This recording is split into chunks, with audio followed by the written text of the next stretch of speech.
ഈ പട്ടണത്തിലെ പ്രധാന ആകർഷണം ഇവിടുത്തെ റോഡുകൾ തന്നെയാണ്. മെസോപ്പൊട്ടോമിയയിലെ മരിച്ചീനി പിഴുതുകഴിഞ്ഞ വയലുകളെ അനുസ്മരിപ്പിക്കും വിധം വളരെ മനോഹരമാണ് ഇവിടുത്തെ റോഡുകൾ. ഗുണനിലവാരത്തിന്റെ കാര്യത്തിൽ ഇവിടുത്തെ റോഡുകളിൽ ചോറ് വിളമ്പി കഴിക്കാമെന്നാണ് അധികാരികൾ അവകാശപ്പെടുന്നത്. അക്ഷരാർത്ഥത്തിൽ അത് ശരി തന്നെയാണ്. ചോറ് എവിടെ വിളമ്പണം, കറികൾ എവിടെയൊക്കെ വിളമ്പണം എന്ന ആശയക്കുഴപ്പത്തിലാണ് ഇന്നാട്ടുകാർ. ഡ്രൈവിംഗ് ലൈസൻസ് ടെസ്റ്റിന് 8ന്റെ ആകൃതി എന്തിനായിരുന്നു എന്ന് ഇപ്പോൾ ഞാൻ മനസ്സിലാക്കി വരുന്നുണ്ട്.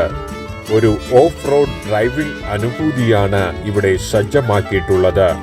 താറാവ് വളർത്തുന്നവർക്ക് ഏറ്റവും അനുയോജ്യം റോഡിലെ മഴവെള്ള സംഭരണികൾ തന്നെയാണ്. ഉടൻ തന്നെ റോഡിലൂടെയുള്ള സമാന്തര ബോട്ട് സർവീസിന് ആസൂത്രണം ചെയ്യുകയാണ് ഇവിടുത്തെ സർക്കാർ.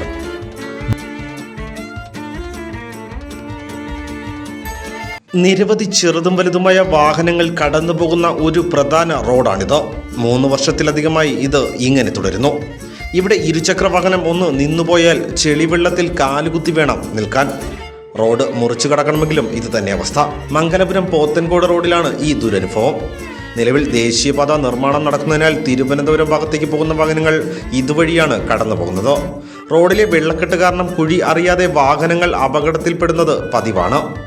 ഇരുചക്ര വാഹന യാത്രികർ ജീവൻ കയ്യിൽ പിടിച്ചാണ് ഇതുവഴി യാത്ര ചെയ്യുന്നത്.